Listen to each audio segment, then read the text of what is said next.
Shalom adik-adik. Tunggu bentar. Kok hitam putih? Sebelum kita mulai ibadah hari ini, kita mau berdoa terlebih dahulu. Tuhan, terima kasih buat hari ini kami boleh sekali lagi Tuhan untuk memuji, memuliakan nama-Mu. Sebentar kami mau ibadah, Kau berkati kami mau ibadah dengan sukacita, dan kami mau memuji, meninggikan nama-Mu. Hanya dalam nama Yesus, haleluya, amin. Semua siap untuk memuji Tuhan? Semua siap memuji Tuhan? Let's go! Kita mau memuji Tuhan bersama-sama. Kita mau memuji dengan sukacita. Kita mau nyanyikan lagu Daki-daki.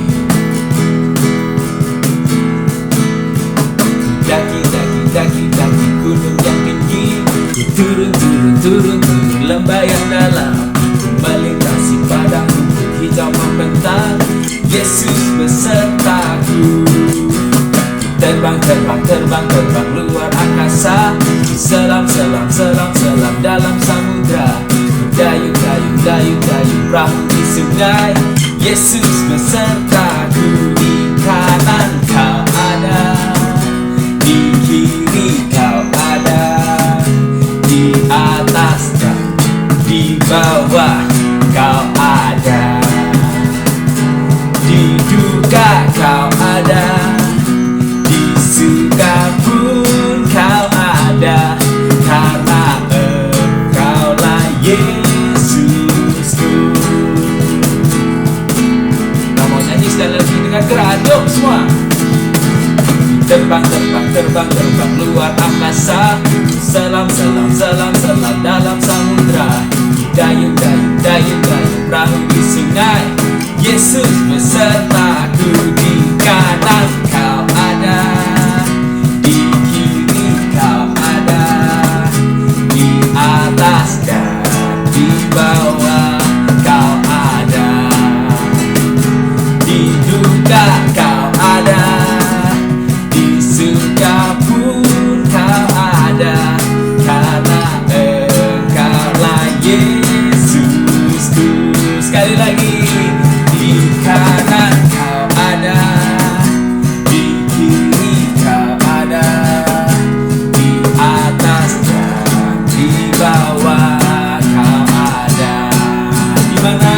Di duka Kau ada, di suka pun Kau ada, karena Engkaulah Yesusku. Karena siapa? Karena Engkaulah Yesusku. Sekali lagi katakan, karena Engkaulah Yesusku. Yeay, berikan sorak-sorai buat Tuhan kita. Haleluya.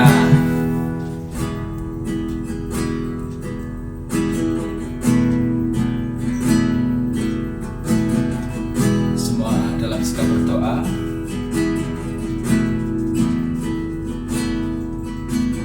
Kasih yang sempurna telah ku terima darimu, bukan karena kebaikanku, hanya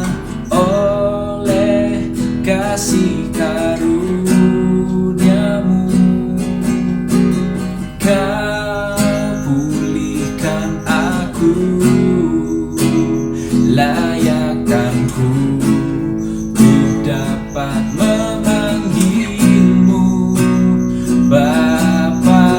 Kau beri yang ku minta saat mendapatkan. Ku ketuk pintu-Mu dan Kau bukakan, sebab Kau Bapa-Ku, Bapa yang kekal. Takkan Kau biarkan aku melangkah hanya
Shalom hati-hati yang dikasihi Tuhan. Senang sekali pada pagi hari ini Susuk boleh berkumpul bersama-sama dengan kalian di ibadah online. Hari ini sebelum mendengarkan kebenaran firman Tuhan, kita berdoa terlebih dahulu yuk. Bapa kami yang ada di dalam kerajaan surga, kami mengucap syukur Tuhan buat pagi hari ini, oleh karena kami boleh berkumpul kembali di ibadah online hari ini untuk mendengar kebenaran firman-Mu. Tuhan Yesus, mari Tuhan, Engkau mengurapi firman ini dari awal hingga akhirnya. Buatlah setiap kami boleh mengerti kebenaran firman-Mu ini. Dan Tuhan, kami mau terima kebenaran firman-Mu ini dengan sukacita dan ajar kami untuk melakukannya.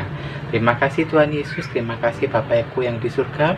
Kau urapi dan Allah Roh Kudus Kau sendiri yang menuntun dari awal, pertengahan hingga akhirnya hari ini. Terima kasih Tuhan, terpujilah nama-Mu. Di dalam nama Yesus Kristus Tuhan yang siap mendengarkan kebenaran firman Tuhan, katakan amin. Nah, hati-hati sebelum kita masuk dalam kebenaran firman Tuhan, yuk kita sama-sama belajar dan baca di dalam Kisah Para Rasul pasal yang ke-16 ayat yang ke-11 sampai ke-15. Susuk bacakan ya. Lalu kami bertolak dari Troas dan langsung berlayar ke Samotrake, dan keesokan harinya tibalah kami di Neapolis. Dari situ kami ke Filipi, kota pertama di bagian Makedonia, suatu kota perantauan orang Roma. Di kota itu kami tinggal beberapa hari. Pada hari Sabat, kami keluar pintu gerbang kota. Kami menyusur tepi sungai dan menemukan tempat sembahyang Yahudi yang sudah kami duga ada di situ. Setelah duduk, kami berbicara kepada perempuan-perempuan yang ada berkumpul di situ. Seorang dari perempuan-perempuan itu yang bernama Lydia turut mendengarkan. Ia seorang penjual kain ungu dari kota Tiatira yang beribadah kepada Allah. Tuhan membuka hatinya sehingga ia memperhatikan apa yang dikatakan oleh Paulus. Sesudah ia dibaptis bersama-sama dengan seisi rumahnya, ia mengajak kami, katanya, "Jika kamu berpendapat bahwa aku sungguh-sungguh percaya kepada Tuhan, marilah menumpang di rumahku." Ia mendesak sampai kami menerimanya. Nah adik-adik, hari ini kita akan sama-sama belajar dari tokoh Alkitab yang bernama Lydia. Nah, apa saja sih yang kita bisa pelajari dari kehidupan Lydia? Yuk kita sama-sama belajar. Lydia ini adalah seorang perempuan yang berasal dari kota Tiatira. Ia adalah seorang pedagang dan memiliki usahanya sendiri. Lydia menjual kain yang sangat mahal dan menjualnya kepada orang-orang kaya yang ada di kota Tiatira tersebut.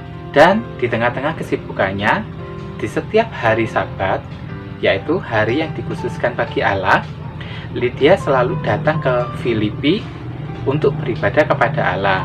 Ia menempuh perjalanan yang sangat jauh dari kotanya sendiri, yaitu kota Tiatira, menuju ke kota Filipi hanya untuk beribadah kepada Allah. Nah adik-adik, pelajaran pertama yang kita bisa ambil dari seorang Lydia ini adalah Lydia ini adalah seorang pribadi yang sangat mengasihi Tuhan, yang sangat mengasihi Allahnya. Dia adalah seorang yang taat beribadah. Walaupun dia sibuk, akan tetapi dia tetap datang kepada Tuhan hanya untuk beribadah. Walaupun dia menempuh perjalanan yang sangat jauh, tetapi dia mau melakukannya hanya untuk beribadah dan mengasihi Tuhan Allahnya.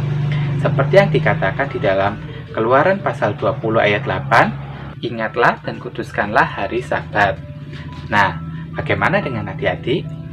Kita juga sama-sama belajar ya, bahwa setiap kali ada waktu untuk beribadah, kita boleh datang beribadah kepada Tuhan. Walaupun saat ini apa yang bisa kita lakukan hanya ibadah melalui online, tapi Susuk percaya bahwa hadirat Tuhan ada di tengah-tengah kita semua. Karena apa? 2 atau 3 orang berkumpul dalam nama Tuhan, Tuhan hadir. Tidak peduli tempatnya jauh, kita semua hanya beribadah melalui online, tetapi Tuhan tetap hadir loh. Itu sebabnya kita harus tetap semangat dan beribadah kepada Tuhan dengan sungguh-sungguh walaupun hanya melalui online. Oke? Lalu pada suatu hari Paulus pergi ke kota Filipi. Siapakah Paulus itu? Paulus adalah seorang hamba Allah yang memberitakan Injil tentang Tuhan Yesus kepada banyak orang. Paulus yang telah melakukan perjalanan dengan menggunakan kapal pergi dari Troas menuju ke Samotroke, kemudian dilanjutkan ke Neapolis, dan berakhir di kota Filipi.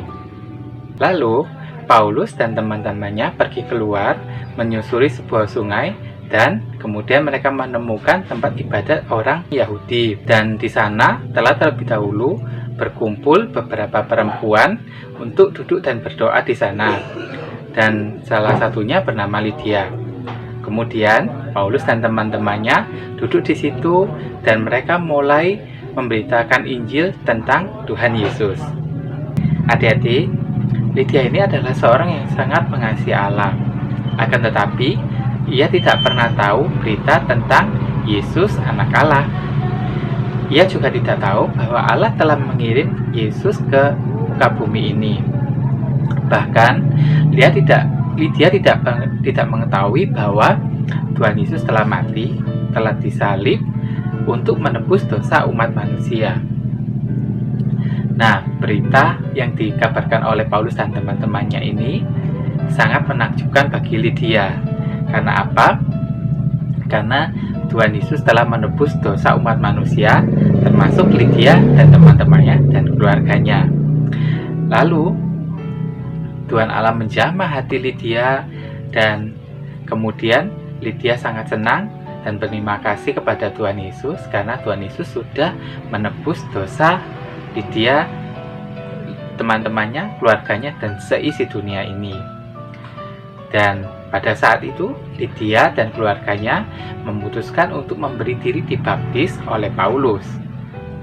Nah, adik-adik, pelajaran yang bisa kita ambil dari kisah ini adalah bahwa ketika kita mendengar firman Tuhan, mari kita belajar membuka hati kita untuk menerima firman Tuhan dengan sukacita. Dan Tuhan pasti menjamah hati kita.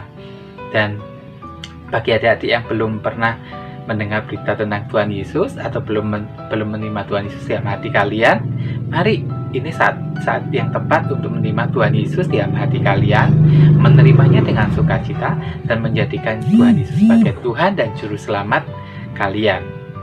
Tuhan Yesus sangat mengasihi kalian. Jangan ditunda lagi ya.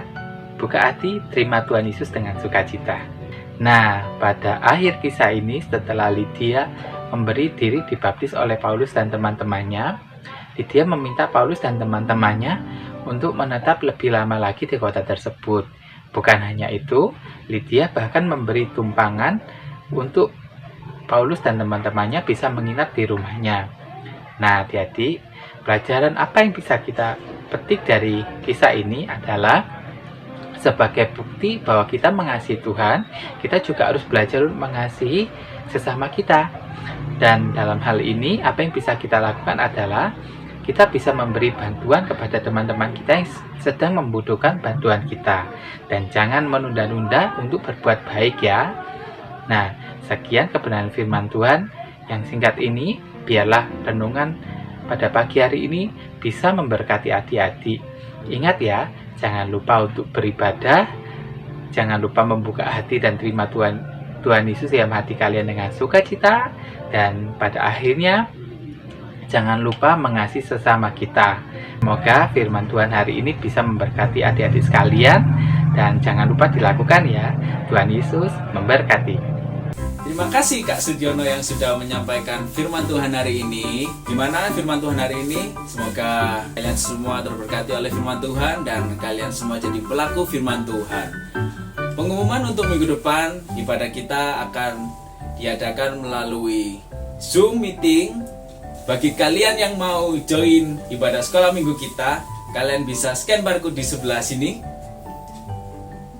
Yuk, scan yuk. Oke. Dan jangan lupa nanti minggu depan kita bertemu di Zoom meeting.